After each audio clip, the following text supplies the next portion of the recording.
2016 began with the implementation of the Iran nuclear deal, forged with the hard work of China, the U.S., and other world powers.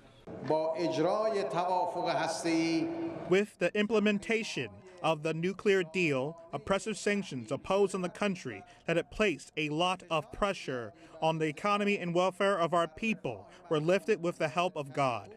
It was followed in April by the signing of the historic Paris climate deal, another globally significant agreement, arguably impossible without Beijing-Washington cooperation.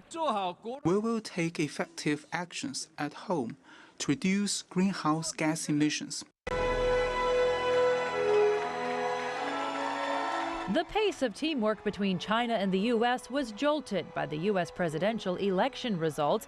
Brash businessman Donald Trump not only promised to crack down on trade with China as the new U.S. president, but he said the U.S. was not bound by the One China policy. At November's APEC meeting in Peru, concern about the future of free trade was unmistakable. President-elect Trump has promised to dismantle the Paris climate deal and the Trans-Pacific Partnership Trade Agreement, or TPP. Beijing came ready to pitch members on two trade agreements it is leading in the region. Both China and the United States are important member economies in APEC. China stands ready to have more coordination with the U.S. Many nations are already signing on to the Trans-Pacific Partnership Trade Agreement, even as Washington looks to pull out. If those same nations reach regional alternative trade agreements, American workers stand to lose out. We're already hearing calls for a less ambitious trade agreement in the region with lower standards, lower protections for workers, lower protections for the environment.